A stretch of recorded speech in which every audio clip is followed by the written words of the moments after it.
Okay, welcome to our last lecture. This lecture is a little bit more, it kind of wraps everything up. It will be completely audio because I am going to be pulling in things from different screens. So just make sure you are aware of that. And if you need to go back in any way, just pause it and kind of click through.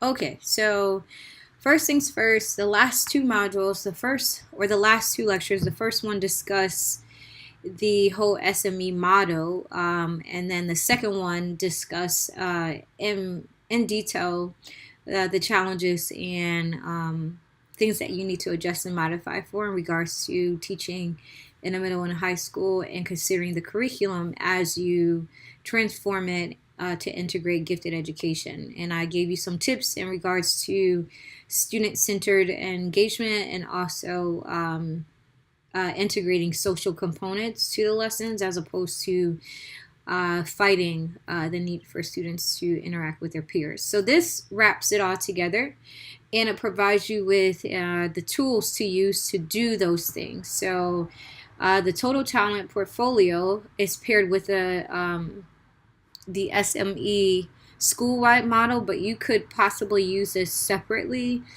And then the curriculum compacting can be done as a form of differentiation, which was mentioned in the SEM model. But to get us started, I wanted to kind of get back to the conversation about the challenges with gifted education and provide you with an opportunity to view this video here. If you click on the link, you can see the embed code if you want to view the video later, and it's about 8 minutes long. So enjoy. There it is.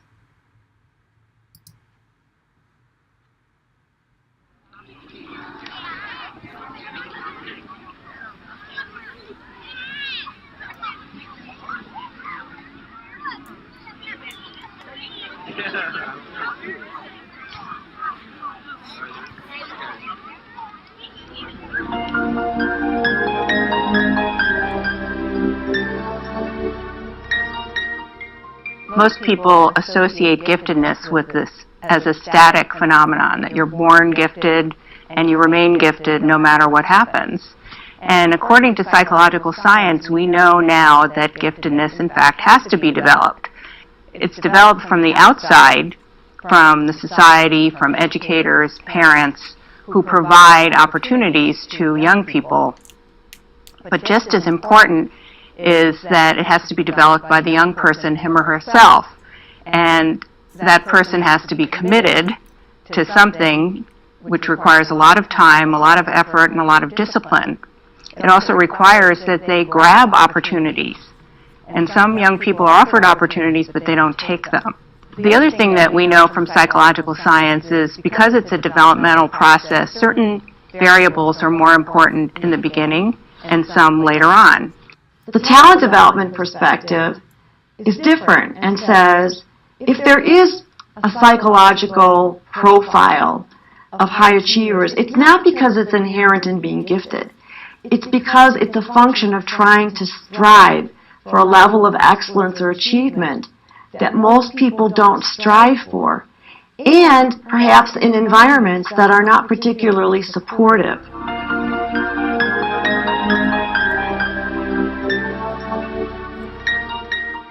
A lot of the work that's been done is very rigorous, and it's been done by psychologists, but a lot of it is retrospective. So we start with famous, eminent people, and we reflect back on what happened to them to make that work. What we need is a lot more prospective studies, longitudinal studies of potential talent, watching how they develop. And also, what we need to know is exactly what are the first signs of talent in a particular domain. We don't have enough research. We really do not know how, ideally, to develop these kids to their maximum potential. Are gifted kids maximizing their working memory? Are they maximizing their executive functioning? Are gifted kids, are they strong in self-efficacy? We don't know the answers to so many questions. There are just a lot of questions we don't have answers to. Psychological science informs us about many aspects of that theory of talent development that would give us a better approach to identifying and nurturing talent in children across the lifespan. If we could find a way, and this is where psychological science can help us, to embody that in school practice. There's been a lot of excellent research in the music psychology and sports psychology that could inform us. So what we had a chance to do for this paper, which was great fun, was to delve into that literature and find just completely new ways to think about what we could do for academically talented kids. The central education of these performance domains is about commitment, practice, discipline, and mental skills, being tough. Academically talented students, except for a small minority, are not challenged in school. And so they don't ever have an experience of commitment, practice, and discipline. This is where psychological science is so important, because what it suggests to us is that getting to those highest levels is less about ability and more about the psychological supports and having an identity as an eminent producer. And that's why we need to be more attentive.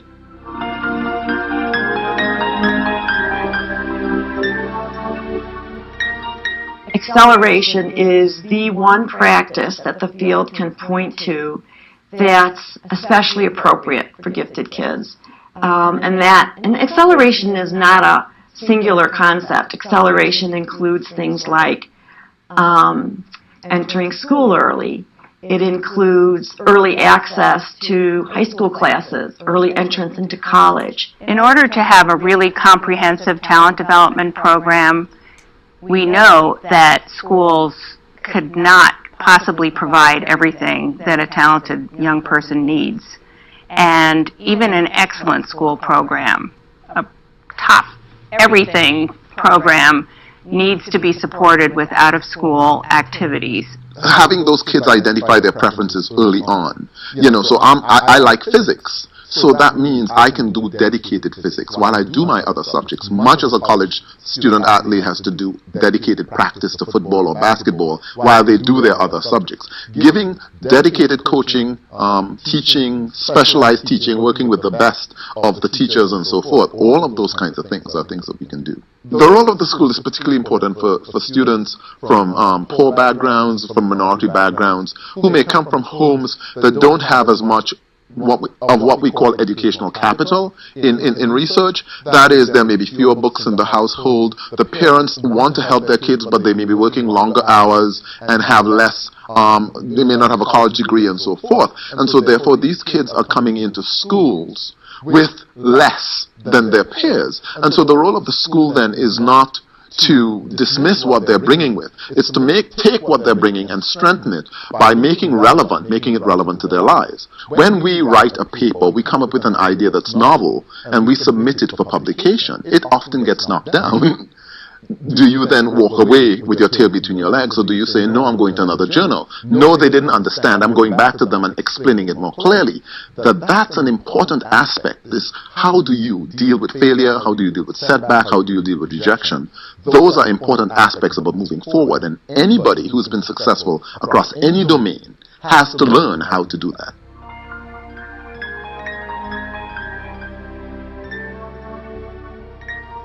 This is a very important challenge that we're trying to solve an enormous number of social problems, health problems, even aesthetic problems, making our life more beautiful. And our academic students and their artistic colleagues are the ones who can help us to live a highly enriched lives, not only satisfying their own creative urges, but also making our lives better. And by not supporting their development, we're undermining the possibility of solving financial problems, solving health problems, solving social problems, and solving educational problems. Okay, I thought that video really summarized some of the things that we need to consider as we continue our conversation regarding gifted and talented students. This PowerPoint is split up into two different aspects. We will look at examples of the total talent portfolio, and I'm actually going to include those templates so that you could use them if you like. And then the curriculum compacting came from the National Association of Gifted Education. So that is the first part of it. But there are two things for you to consider.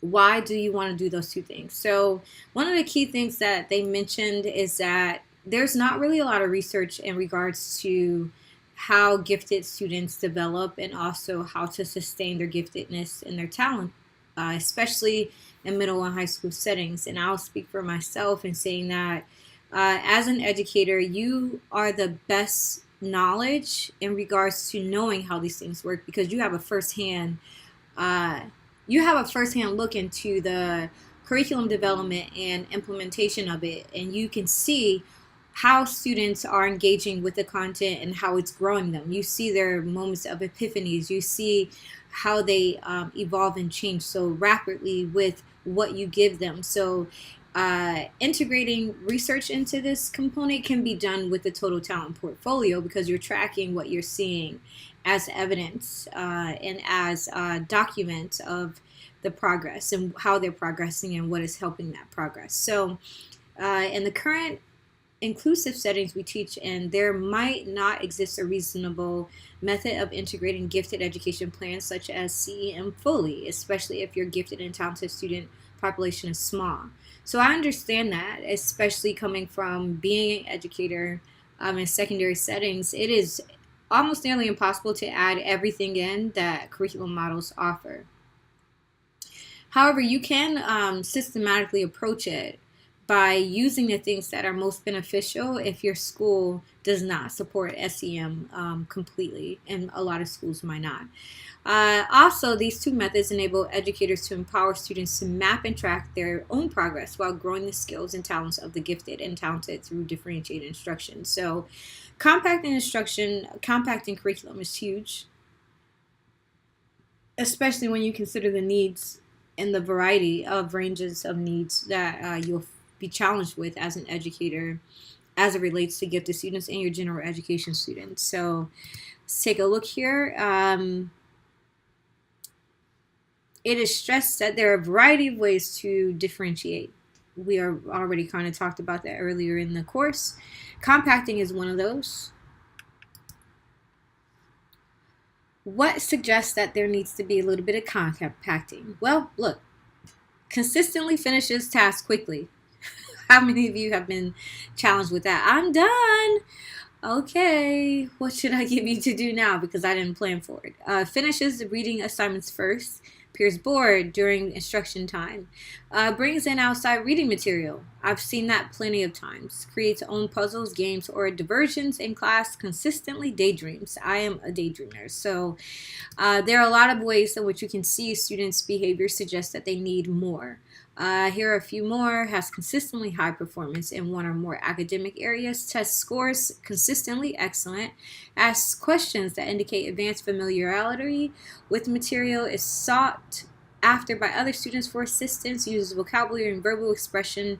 Advance of grade level. And there's so much more. But making note of these behaviors might kind of help you learn when it's right and it's best to compact for your students in the environment that you're in. Here's an example of the individual educational programming guide, the compactor. So it has here 3 different ways that you can compact, and we'll talk about those a little bit. But we'll start here really quickly with a quick and dirty check. So, is the student in the top reading group or reading at an advanced level? Does he or she finish tasks quickly? Do you think he or she should or would benefit from more challenging work?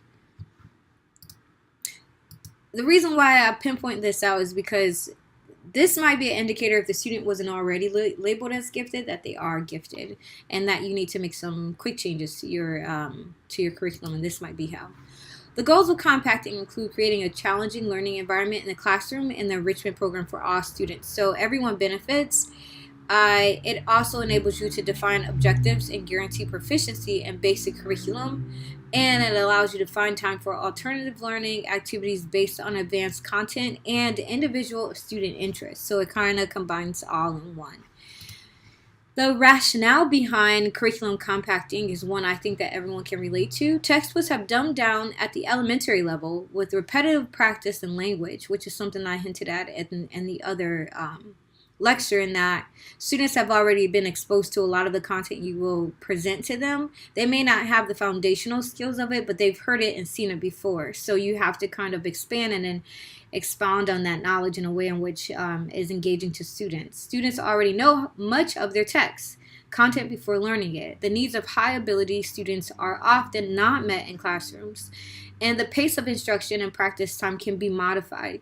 Compacting guarantees into educational accountability. All right. Compacting enables you to assess what a student knows and what the student still needs to master. It eliminates content that is already known, plans time to be spent in enriched or accelerated study, recognizes large reserves of knowledge, satisfies hunger to learn more about self-selected topics, and encourages independence while eliminating boredom resulting from unnecessarily drill and practice. So here are the types of compacting. I'm going to break them down each by the two that I mentioned by slides. So the basic skills compacting is where you eliminate specific skills that students have already acquired. Spelling, mathematics, or grammar. Pre-testing is easier to accomplish, and then mastery can be demonstrated more easily and objectively. The content compacting involves a mixture of content areas. Students may already know the objectives or may be able to read the material and master the objectives in a fraction of the time. It's more flexible. Students can absorb the material at their own pace, and the evaluation may be less formal in the form of essays, interviews, or open-ended tasks. So here are some steps to compacting. Step 1, identify the objectives in a given subject area. Find appropriate pretests. Identify students who should be pretested. You can use some of those behavior indicators that were mentioned earlier. Pretest students to determine their mastery level of the chosen objectives. So this is something that you do prior to the unit starting, and then you would eliminate instructional time for students who show mastery of the objectives. Step 6, you streamline instruction of those objectives students have not yet mastered but are capable of mastering more quickly than classmates. So this is where you can have that student-centered discussion opportunities where you could put in objectives that some students are capable of mastering within the discourse of the content or discourse of a particular content area. Step 7, offer challenging alternatives for time provided by compacting. Keep records of this process and the instructional options available to compacted students. So the way in which you would keep track is through the Total Talent portfolio. So as a student is progressing through goals and things that you've set, you can see it and track it through the portfolio review. So although the teacher should serve as a guide in the portfolio review process, the ultimate goal is to create autonomy in students by turning control for the management of the portfolio over to them. So I know you're probably thinking or trying to think, when would I squeeze this in? So one of the things that I learned to do is to maximize my time in classroom, and you can actually have the Total Talent portfolio check-in every Friday. For students, if you wanted them to use it to really reflect on their progress in meeting their goals. The major purpose of the Total Talent portfolio is to, 1, collect several different types of information that portray a student's strength areas, and to regularly update this information. Regularly meaning that if you can't do it yourself, A really good way would be to have students do it as a do now or a bell ringer or a first thing that you do when you walk into the door, and then you can collect it, and as they're moving on to the next activity, you can check it off and see their progress. I usually have class binders and things of that nature so that I can keep the records that students have if you're worried about the students losing the work. The second purpose is to classify this information into the general categories of abilities, interests, and learning styles and related markers of success learning, such as organizational skills, content area preferences, personal and social skills preferences for creative productivity, and learning how to learn skills. So the key thing is that you're getting this data, students are tracking it, and then you are categorizing the data based on abilities and learning preferences, which is super cool. The third goal is to periodically review and analyze the information in order to make purposeful decisions about providing opportunities for enrichment experiences in the regular curriculum, the enrichment clusters, and a continuum of special services. So as a general education teacher, you could actually bring this portfolio with you to discussions about the student, especially if a parent has concern, or if they already have an enrichment program in place. You can talk about how to further the development of the skill of the student with this portfolio, which would be super awesome. And then 5, to use the information as a vehicle for educational, personal, and career counseling, and for communicating with parents about the school's talent development opportunities and their child's involvement in them. So I think that overall the tool is really, it's easy to use. I have 2 different versions I'm going to show you really quickly and move to the screen, but overall it complements your efforts as an educator because you're tracking the progress. It also serves as an indicator of best practices and what you're doing as an educator, which is measured by the evaluation tool that we are given so generously 2 or 3 times out the year. But this is one of your areas of evidence. You know, you can track the skills of the students. You can also track the activities that you've used to try to encourage or develop the empowerment to further these skills. Okay, so as I was saying, sorry about that, I had to pause and get the screen ready. But this also serves as an opportunity for you to have backup when you're in discussions with parents and your principal about why you did such and such instructional approach as opposed to another. For example, you may assign a student responsibilities of a newspaper because they express interest in news and reporting. And that they said this is one of their talents. So one of your projects was to support that skill or support that interest by enabling the student to create their own outcome, which could be a newspaper or a school news segment. But however the case may be, it's a great tracking, not tracking in a negative way, but a great accountability piece for you. As an educator and for the student. And then the last thing is the theme of the total form talent of the talent portfolio form is simple. It can be summarized with these 2 questions. What are the best things we know and can record about a student? And then what are the very best things we can do to capitalize on this information, which is the purpose in you using the tool. So I'm going to bring up 2 different versions of the tool that I think that you will find super useful and actually practical to use. So the first one is for elementary levels, kindergarten all the way to 4th or 5th grade. You would ideally start this at the beginning of somewhere. So say if the person came in as a kindergarten or 1st grader or whatever case may be, you would start it there. You would have them fill this out maybe as a due now start of the year, and this could be a great assessment of learning preferences as well. You would do it based on their area, obviously, and then class activities that they like, assignments that they like, and then you would start, you continue on, and then you start the tracking. This year, my talents, interests were. Next year, I would like to investigate. So you would keep these over time. And then ideally, the way it's set up, you can see how it progresses over the few years. And this is something you can add into the students' academic records or copy for the parents and then send over to the next school, which is pretty cool. And then it has directions for, you know, how you provide enrichment clusters, curriculum compacting, and you track that throughout the time. Now, if you don't have really great penmanship, you can also add maybe notes that you type up or that are printed. This is the total talent portfolio for high school, and it's a little different in that you see how it's arranged by subject areas and the choices of the student and their strengths, and then special topics that they like to explore, and then ways they choose to learn or they prefer to learn with other people, and their general interest in the topic areas. They will weigh in on that and the specific interest. And it also includes the social components, which I think are really important for middle and high school, because obviously gifted and talented abilities are not just subject matter. It can be in extracurricular activities that we don't always see. So activities and clubs and lessons I do outside of school, or the talent can be exposed there and then connected to what they do in class. And you can ask them what their talents are. Don't worry if you use this and they're like, I don't have any talents. You can always ask them what they're good at. What are you good at? What do people say you're good at?